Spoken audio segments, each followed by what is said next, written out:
ಸೌಜನ್ಯ ವಿಚಾರದಲ್ಲಿ ಇದೆಂತ ಅಪಕೀರ್ತಿ. ಅತ್ಯಾಚಾರವೇ ಆಗಿಲ್ಲ ಅನ್ನುವಷ್ಟು ನೀಚತನವೇ. ಪೋಸ್ಟ್ ಮಾರ್ಟಮ್ ಪ್ರಕಾರ ಸೌಜನ್ಯಗೆ ಇಂಟರ್ಕೋರ್ಸ್ ಆಗಿರಲಿಲ್ಲ. ಇದು ಬರಿಯ ಕಿರಿಕಲ್ಲ, ದುಷ್ಟಾತಿ ದುಷ್ಟ ವಿಕೃತಿ. ಕಿರಿಕೀರ್ತಿ ಇವನ್ಯಾರು? ಒಬ್ಬ ಪತ್ರಕರ್ತನ, ನಿರೂಪಕನ, ಬಿಗ್ ಬಾಸ್ ಸ್ಪರ್ಧಿಯ, ಕನ್ನಡ ಹೋರಾಟಗಾರನ, ಹಿಂದೂ ಹೋರಾಟಗಾರನ, ಸಿನಿಮಾ ನಟನ, ಸಿನಿಮಾ ನಿರ್ದೇಶಕನ?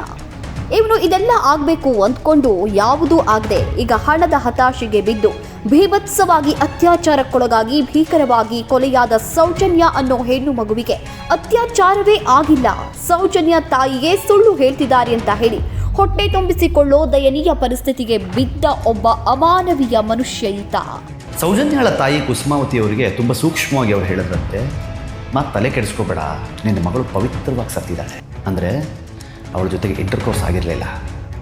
ಇದೀಗ ಇವನ ಪರಿಸ್ಥಿತಿ ನೋಡಿ ಸೌಜನ್ಯ ತಾಯಿಯೂ ಸೇರಿದಂತೆ ಅತ್ಯಾಚಾರಕ್ಕೆ ಒಳಗಾದ ಹೆಣ್ಣು ಮಕ್ಕಳನ್ನ ಹೆತ್ತವರು ಈತನಿಗೆ ಆರ್ಥಿಕ ಸಹಾಯ ಮಾಡಬೇಕಾಗಿದೆ. ಇಲ್ಲದೆ ಹೋದ್ರೆ ಇವನು ಹೆಣ್ಣು ಮಕ್ಕಳ ಬಗ್ಗೆ ಇನ್ನೂ ಏನೇನೋ ಮಾತನಾಡ್ತಾನೋ ಗೊತ್ತಿಲ್ಲ. ಪೋಸ್ಟ್ ಮಾರ್ಟಮ್ ಪ್ರಕಾರ ಸೌಜನ್ಯಗೆ ಇಂಟರ್ಕೋರ್ಸ್ ಆಗಿರಲಿಲ್ಲ.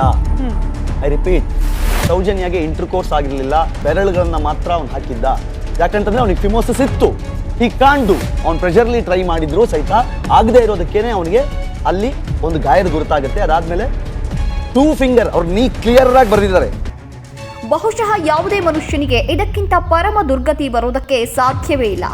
ಇವನಿಗೆ ಹಣದ ದುರಾಸೆ ಇರಲಿ, ಹಣದ ಹತಾಶೆ ಅತಿ ಅಂದ್ರೆ ಅತಿಯಾಗಿದೆ. ಆ ಪರಮ ದುರವಸ್ಥೆಗೆ ಈತನನ್ನ ಇವತ್ತು ಈ ನೀಚ ಮಟ್ಟಕ್ಕೆ ತಂದು ನಿಲ್ಲಿಸಿದೆ. ಅದರಲ್ಲಿ ತುಂಬ ಸ್ಪಷ್ಟವಾಗಿತ್ತು, ಅಲ್ಲಿ ಇಂಟರ್ಕೋರ್ಸ್ ಆಗಿರಲಿಲ್ಲ. ಕಾರಣ ಸಂತೋಷವಾಗಿ ಫಿಮೋಸಿಸ್ ಅನ್ನುವಂತಹ ಕಾಯಿಲೆ ಇತ್ತು. ಆ ಕಾಯಿಲೆ ಇದ್ದ ಕಾರಣಕ್ಕೆ ಅವನಿಗೆ ಇಂಟರ್ಕೋರ್ಸ್ ಮಾಡಲು ಸಾಧ್ಯ ಆಗಿರಲಿಲ್ಲ. ಹಾಗಾಗಿ ಮೃಗೀಯ ವರ್ತನೆ ತೋರಿ ಅವಳು ಅದು ತುಂಬ ಅಂದರೆ ಎಗೇನ್ಸ್ಟ್ ಹೋದಾಗ ಅವಳನ್ನು ಕೈಗಳನ್ನು ಕಟ್ಟಾಕಿ ತುಂಬ ಮೃಗೀಯವಾಗಿ ವರ್ತಿಸಿ ಅವಳನ್ನು ಕೊಲೆ ಮಾಡ್ದ. ಒಬ್ಬ ವ್ಯಕ್ತಿಯ ವೈಯಕ್ತಿಕ ವಿಚಾರಗಳು ತರಬಾರದು, ಆದರೆ ವಿಕೃತ ರಾಕ್ಷಸರಿಂದ ಅತ್ಯಾಚಾರಕ್ಕೊಳಗಾದ ಹೆಣ್ಣು ಮಗಳ ವೈಯಕ್ತಿಕವಾದ 2 ಫಿಂಗರ್ ಟೆಸ್ಟ್ ಅನ್ನೋ ತೀರಾ ಖಾಸಗಿ ವಿಚಾರವನ್ನ ಎತ್ಕೊಂಡು ಈ ಮನುಷ್ಯ ರೂಪಿ ಅಸಹ್ಯ ಜೀವಿ ಸೌಜನ್ಯ ಅನ್ನೋ ಮುಗ್ಧ ಮಗುವಿಗೆ ಅತ್ಯಾಚಾರವೇ ಆಗಿಲ್ಲ ಅಂತ ಹೇಳ್ತಾನೆ ಅಂದ್ರೆ ಹೆಣ್ಣು ಕುಲದ ಯಾವ ಮನಸ್ಸಾದರೂ ಇವನನ್ನ ಕ್ಷಮಿಸುವುದಕ್ಕಾದರೂ ಸಾಧ್ಯನಾ?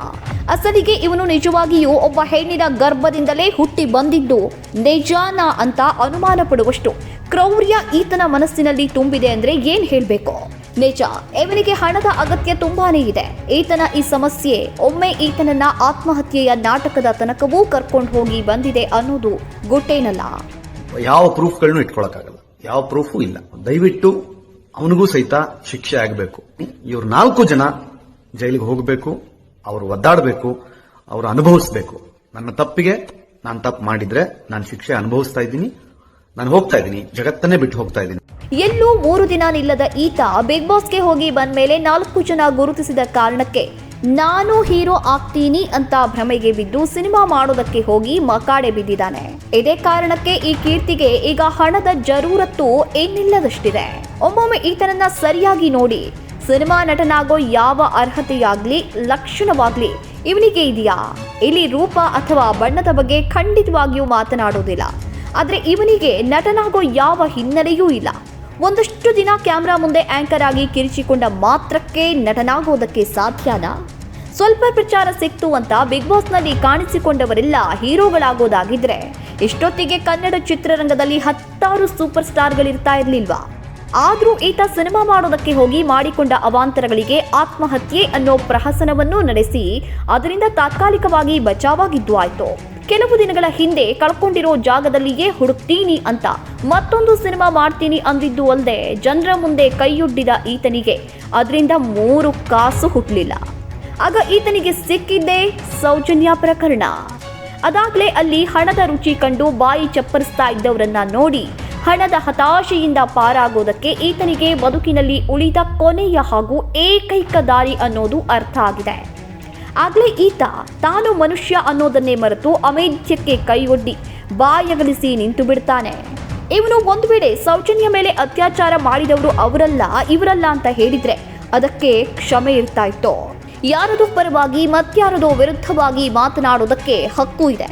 ಆದ್ರೆ ಈತ ಎಲ್ಲ ಸರಹದ್ದುಗಳನ್ನ ದಾಟಿ ಸೌಜನ್ಯ ಮೇಲೆ ಅತ್ಯಾಚಾರವೇ ನಡೆದಿಲ್ಲ, ಆ ಹೆಣ್ಣು ಮಗುವಿನ ತಾಯಿ ಹೇಳ್ತಿರೋದೇ ಸುಳ್ಳು ಅಂತ ಹೇಳೋದಕ್ಕೆ ನಿಂತು ಬಿಟ್ಟಿದ್ದಾನೆ ಅಂದ್ರೆ ಈತನನ್ನ ಹೆತ್ತಂತಹ ಸ್ವಂತ ತಾಯಿಗೆ ಆದ್ರೂ ಕ್ಷಮಿಸೋದಕ್ಕೆ ಸಾಧ್ಯನಾ? ಇವತ್ತು ಮನುಷ್ಯ ಕುಲಕ್ಕೆ ಅಪಕೀರ್ತಿಯಾಗಿರುವಂತಹ ಈತ ಸೌಜನ್ಯ ಮೇಲೆ ಅತ್ಯಾಚಾರವೇ ನಡೆದಿಲ್ಲ ಅಂತ ಗಂಟಲು ಬಿದ್ದು ಹೋಗೋ ಹಾಗೆ ಅರಚಿಕೊಳ್ತಿದ್ದಾನಲ್ಲ. ಶವ ಸಿಕ್ಕಿದಾಗ ಸೌಜನ್ಯ ಅನ್ನೋ ಹೆಣ್ಣು ಮಗು ಯಾವ ಸ್ಥಿತಿಯಲ್ಲಿತ್ತು ಅನ್ನೋದನ್ನ ಇವನಿಗೆ ಅರ್ಥ ಮಾಡ್ಕೊಳ್ಳೋದಕ್ಕೆ ಒಂದು ಸಣ್ಣ ಸಂವೇದನೆಯಾದ್ರೂ ಇದೆಯಾ? ಕನಿಷ್ಠ ಮನುಷ್ಯತ್ವ ಇದ್ದಿದ್ರೆ ಇವನಿಗೆ 10 ಸೆಕೆಂಡ್ನಷ್ಟು ಕಾಲ ಆ ಫೋಟೋಗಳನ್ನಾದರೂ ನೋಡೋದಕ್ಕೆ ಸಾಧ್ಯವಾಗಬಹುದಾ? ಆ ಭೀಕರ ದೃಶ್ಯವನ್ನ ಕಣ್ಣಾರೆ ಕಂಡ ಹೆತ್ತು ಹೊತ್ತು ಸಾಕಿದ ಆ ತಾಯಿಯ ಸಂಕಟವನ್ನೇ ಈತ ಈಗ ಅವಮಾನಿಸಿ ತನ್ನ ಬೇಳೆ ಬೇಯಿಸ್ಕೊಳ್ತಿದ್ದಾನೆ ಅಂದ್ರೆ ಈತನ ಮಾನಸಿಕ ಸ್ಥಿತಿ ಯಾವ ವಿಕಾರದ ಮಟ್ಟಕ್ಕೆ ಹೋಗಿರಬಹುದು ಯೋಚಿಸಿ. ಕಾನೂನಿನ ಕಟಕಟೆಗೆ ಹೋದಾಗ ಸಾಕ್ಷಿಗಳು ಬೇಕಾಗಬಹುದು, ಆದರೆ ಸೌಜನ್ಯ ಸಿಕ್ಕಾಗ ಆಕೆಯ ದೇಹದ ಪರಿಸ್ಥಿತಿ ನೋಡಿದ ಮನುಷ್ಯತ್ವದ ಸಣ್ಣ ಸಂವೇದನೆ ಇರುವಂತಹ ಯಾರಿಗಾದರೂ ಅತ್ಯಾಚಾರ ನಡೆದಿದೆಯಾ ಇಲ್ವಾ ಅಂತ ಅರ್ಥ ಆಗುತ್ತೆ. ಮೆಡಿಕಲ್ ರಿಪೋರ್ಟ್ ಬೇಕಾಗೋದು ನ್ಯಾಯಾಲಯಕ್ಕೆ ಹೊರತು ಮನುಷ್ಯತ್ವ ಅನ್ನೋ ಭಾವನೆ ಇರೋ ಮನಸ್ಸಿಗಲ್ಲ. ಸೌಜನ್ಯ ತಾಯಿಯೇ ಸುಳ್ಳು ಹೇಳ್ತಾರೆ ಅಂತ ಹೇಳೋ ಈತ ಸೌಜನ್ಯ ಶವವಾಗಿ ಸಿಕ್ಕಾಗ ತೆಗೆದ ಫೋಟೋಗಳನ್ನು ತನ್ನದೇ ತಾಯಿಗೆ ತೋರಿಸಿ, ಅಮ್ಮ ಈ ಫೋಟೋಗಳನ್ನು ನೋಡಿದರೆ ನಿನಗೆ ಈ ಹೆಣ್ಣು ಮಗಳ ಮೇಲೆ ಅತ್ಯಾಚಾರ ಆಗಿಲ್ಲ ಅಂತ ಅನ್ಸೋದಿಲ್ವಾ ಅಂತ ಒಮ್ಮೆ ಕೇಳಿ ನೋಡ್ಲಿ. ಅದ್ಯಾವ ತಾಯಿಯೇ ಆಗಲಿ ಇವನ ಕೆನ್ನೆಗೆ ಬಾರಿಸದೆ ಹೋದರೆ ಕೇಳಿ. ಲಾಯರ್ ಜಗದೀಶ್ ಅವರು ಈತನ ತಂದೆಯ ಕರ್ಮಕಾಂಡದ ಬಗ್ಗೆ ಒಂದು ವಿಡಿಯೋ ಮಾಡಿದ್ದಕ್ಕೆ ಪಾತರುಗುಟ್ಟಿ ಹೋದ ಈ ಕೀರ್ತಿ ಇವನನ್ನ ಕಾಪಾಡೋದಕ್ಕೆ ಬಳಸ್ಕೊಂಡಿದ್ದು ಅದೇ ತಾಯಿಯನ್ನ. ತನ್ನ ಮುಖವಾಡಗಳು ಬಯಲಾಗುತ್ತೆ ಅಂದಾಗ ಈತ ತಾಯಿಯನ್ನೂ ಬಲವಂತ ಮಾಡಿ ಕ್ಯಾಮ್ರಾ ಮುಂದೆ ತಂದು ತಾನು ಬಚಾವಾಗುವ ನೀಚ ಪ್ರಯತ್ನ ಮಾಡ್ತಾನೆ. ಹೀಗೆ ತನ್ನ ಹೆತ್ತ ತಾಯಿಯನ್ನೇ ಗುರಾಣಿ ಮಾಡಿಕೊಂಡು ಬಚಾವಾಗೋ ಈತನಿಗೆ ಸೌಜನ್ಯ ತಾಯಿಯ ನೋವು ಸಂಕಟ ಹೇಗಾದ್ರೂ ಅರ್ಥ ಆಗ್ಬೇಕು. ಒಬ್ಬ ಮಾನಸಿಕ ಸಮತೋಲನ ಇರೋ ವ್ಯಕ್ತಿ ಮೊದಲನೆಯದಾಗಿ ತನ್ನ ಹೆಸರಿನ ಜೊತೆಗೆ ಕಿರಿಕ್ ಅಂತ ಹೆಸರಿಟ್ಕೊಳ್ಳೋದಕ್ಕೆ ಸಾಧ್ಯ ಇಲ್ಲ ಅನ್ನೋದಕ್ಕೆ ಹುಚ್ಚ ವೆಂಕಟ್ ಕೂಡ ಸಾಕ್ಷಿ. ಇರ್ಲಿ, ಇದಕ್ಕೆ ನಮ್ಮ ಆಕ್ಷೇಪಣೆ ಇಲ್ಲ. ಆದರೆ ಇವನು ತನಿಖೆಯನ್ನ ಹಳ್ಳ ಹಿಡಿಸಿದವರಲ್ಲಿ ಒಬ್ಬನಾದ ಅದ್ಯಾರೋ ರುದ್ರಮುನಿ ಅನ್ನೋ CID ಅಧಿಕಾರಿ ಹೇಳಿದ 2 ಫಿಂಗರ್ ಟೆಸ್ಟ್ ಆಧಾರವನ್ನೇ ಪರಮ ಸತ್ಯ ಅಂದ್ಕೊಂಡು ಸೌಜನ್ಯ ಮೇಲೆ ಅತ್ಯಾಚಾರ ಆಗಿಯೇ ಇಲ್ಲ ಅಂತ ಬಾಯಿಗೆ ಬಂದ ಹಾಗೆ ಮಾತನಾಡೋದಕ್ಕೆ ಶುರು ಮಾಡಿದ್ದಾನೆ. ವೀಕ್ಷಕರೇ, ಇದು ಹೇಳೋದಕ್ಕೆ ಕೇಳೋದಕ್ಕೆ ಕಷ್ಟವಾದ್ರೂ ಈ 2 ಫಿಂಗರ್ ಟೆಸ್ಟ್ ಬಗ್ಗೆ ಸಂಕ್ಷಿಪ್ತವಾಗಿ ಇಲ್ಲಿ ಹೇಳದೆ ಹೋದ್ರೆ ಈತನ ಕೀರ್ತಿ ಎಂಥದ್ದು ಅನ್ನೋದು ಕೆಲವರಿಗೆ ಅರ್ಥ ಆಗೋದಿಲ್ಲ. ಅತ್ಯಾಚಾರಕ್ಕೆ ಒಳಗಾಗಿದ್ದಾರೆ ಅನ್ನೋ ಹಿನ್ನೆಲೆಯಲ್ಲಿ ವೈದ್ಯಕೀಯ ಪರೀಕ್ಷೆ ಮಾಡುವಾಗ ವೈದ್ಯರು ಆ ಸಂತ್ರಸ್ತೆಯ ಖಾಸಗಿ ಅಂಗಕ್ಕೆ 2 ಬೆರಳುಗಳನ್ನು ಹಾಕಿ ಪರೀಕ್ಷೆ ಮಾಡ್ತಾರೆ. ಇದೇ ಪರೀಕ್ಷೆಯ ಆಧಾರದ ಮೇಲೆ ಈ ಕಿರಿಕೀರ್ತಿ ಅನ್ನೋ ಮಹಾಶಯ ಸೌಜನ್ಯ ಮೇಲೆ ಅತ್ಯಾಚಾರವೇ ಆಗಿಲ್ಲ ಅಂತಾನೆ. ಈತನ ಹೊಟ್ಟೆಪಾಡಿಗೆ ಈಗ ಇದೇ ಪರಮ ಸತ್ಯವಾಗಿದೆ. ಸೌಜನ್ಯ ದೇಹದ ಮೇಲಾಗಿರುವ ಗಾಯಗಳ ಬರ್ಬರತೆ, ಭೀಕರ ಕೊಲೆ, ಆಕೆಯ ಯೋನಿಯೊಳಗೆ ಮಣ್ಣು ತುಂಬಿಸಿ ಮೆರೆದ ವಿಕೃತಿಗಳು ಯಾವುದೂ ಕಾಣದಂತಹ ಈತನಿಗೆ 2 ಫಿಂಗರ್ ಟೆಸ್ಟ್ ಮಾತ್ರ ಅದ್ಭುತ ಸತ್ಯವಾಗಿ ಕಂಡಿದೆ. ಆದರೆ ನಿಮಗಿದು ಗೊತ್ತಿರಲಿ, ಈ 2 ಫಿಂಗರ್ ಟೆಸ್ಟ್ ಮಾಡೋ ಹಾಗಿಲ್ಲ, ಅದು ವೈಜ್ಞಾನಿಕ ವಿಧಾನವೇ ಅಲ್ಲ ಅಂತ ಸ್ವತಃ ಸುಪ್ರೀಂ ಕೋರ್ಟೇ ತೀರ್ಪನ್ನ ಕೊಟ್ಟಿದೆ. ಇದು ಅತ್ಯಾಚಾರ ಸಂತ್ರಸ್ತೆಯ ಗೌರವ, ಖಾಸಗಿತನ ಮತ್ತು ದೈಹಿಕ ಹಾಗೂ ಮಾನಸಿಕ ಸಮಗ್ರತೆಯ ಹಕ್ಕಿನ ಉಲ್ಲಂಘನೆ ಅಂತ ಸರ್ವೋಚ್ಚ ನ್ಯಾಯಾಲಯ ಸ್ಪಷ್ಟವಾಗಿ ಹೇಳಿದೆ. ಅಷ್ಟೇ ಅಲ್ಲ, ಇದು ವೈದ್ಯಕೀಯ ದುರ್ನಡತೆ ಅಂತ ಹೇಳಿ ಅತ್ಯಾಚಾರದ ಪ್ರಕರಣದಲ್ಲಿ ಈ ಪರೀಕ್ಷೆಯನ್ನೇ ಕೋರ್ಟ್ ನಿಷೇಧ ಮಾಡಿದೆ. ಆರೋಗ್ಯ ಸಚಿವಾಲಯ ಅತ್ಯಾಚಾರ ನಡೆದಿರೋದನ್ನ ಖಾತ್ರಿ ಮಾಡಿಕೊಳ್ಳೋದಕ್ಕೆ ಈ 2 ಫಿಂಗರ್ ಟೆಸ್ಟ್ ಮಾಡಲೇಬಾರದು ಅಂತ ಆದೇಶವನ್ನು ಕೊಟ್ಟಿದೆ. ಅದೇ ಕಿರಿಕೀರ್ತಿ ಅನ್ನೋ ಪುಣ್ಯಾತ್ಮ ಸೌಜನ್ಯ ಮೇಲೆ ಅತ್ಯಾಚಾರವೇ ಆಗಿಲ್ಲ ಅಂತ ಹೇಳೋದಕ್ಕೆ ಬಳಸ್ಕೊಳ್ತಾ ಇರೋದು ಇದೇ 2 ಫಿಂಗರ್ ಟೆಸ್ಟ್ ಅನ್ನ. ಎಂತಹ ಹೀನ ಸ್ಥಿತಿ ಅಲ್ವಾ ಇದು? ಇವತ್ತಿನ ವೈದ್ಯಕೀಯ ವಿಜ್ಞಾನ ಎಷ್ಟೊಂದೆಲ್ಲ ಮುಂದುವರೆದಿದೆ. ಒಂದು ಹೆಣ್ಣಿನ ಮೇಲೆ ಅತ್ಯಾಚಾರ ಆಗಿದೆಯಾ ಇಲ್ವಾ ಅಂತ ಕಂಡು ಹಿಡಿಯೋದಕ್ಕೆ ಮೆಡಿಕಲ್ ವಿಧಾನದಲ್ಲಿ ಸಾಕಷ್ಟು ದಾರಿಗಳಿವೆ. ಹಾಗಿದ್ದು ಕೂಡ ಈತ ಒಂದು ಮಾಧ್ಯಮದಲ್ಲಿ ಕೂತ್ಕೊಂಡು ಇದನ್ನ ಸಾಬೀತು ಮಾಡೋದಕ್ಕೆ ಕಿರುಚಾಡ್ತಾ ಇದ್ದಾನಲ್ಲ, ಈತನಿಗೇನು ಹೇಳಬೇಕು? ಹಣ ಎಲ್ರಿಗೂ ಅಗತ್ಯ, ಹಣದ ಸಮಸ್ಯೆಗಳು ಎಲ್ರಿಗೂ ಬರಬಹುದು. ಆದರೆ ಅದಕ್ಕಾಗಿ ಹೇಗೆ ಕಳ್ಳರು ಕೊಲೆಗಡುಕರಿಗಿಂತ ನೀಚತನಕ್ಕಿಳಿಯೋದಕ್ಕೆ ಸಾಧ್ಯನಾ? ಯಾರನ್ನೋ ಓಲೈಸೋದಕ್ಕೋಸ್ಕರ ಅವರು ಅತ್ಯಾಚಾರ ಮಾಡಿಲ್ಲ ಅಂತ ಹೇಳಲಿ, ಅದು ಅವರಿಷ್ಟ. ಆದರೆ ಅಂತಹ ಕರುಣಾಜನಕ ಪರಿಸ್ಥಿತಿಯಲ್ಲಿ ಒಂದು ಹೆಣ್ಣು ಮಗುವನ್ನ ನೋಡಿದ ಮೇಲೂ ಅಲ್ಲಿ ಅತ್ಯಾಚಾರ ನಡೆದಿಲ್ಲ ಅಂತ ಪ್ರೂವ್ ಮಾಡೋದಕ್ಕೆ ಹೋಗ್ತಾರೆ ಅಂದ್ರೆ ಅದರ ಪರಿಣಾಮ ಈ ಜನ್ಮದಲ್ಲಿಯೇ ಅನುಭವಿಸದೇ ಇರೋದಿಲ್ಲ. ಸೌಜನ್ಯ ಹಾಗೂ ಧರ್ಮಸ್ಥಳ ಪ್ರಕರಣಗಳ ಬಗ್ಗೆ ಅನೇಕರು ಪರ ವಿರೋಧವಾಗಿ ಮಾತನಾಡ್ತಿದ್ದಾರೆ. ಅವರವರದ್ದೇ ಆದಂತಹ ರೀತಿಯಲ್ಲಿ ಹೋರಾಟಗಳನ್ನು ಮಾಡ್ತಿದ್ದಾರೆ. ಯಾರದ್ದು ಸರಿ ಯಾರದ್ದು ತಪ್ಪು ಅನ್ನೋದಕ್ಕೆ ಕಾಲವೇ ಉತ್ತರವನ್ನ ಕೊಡುತ್ತೆ.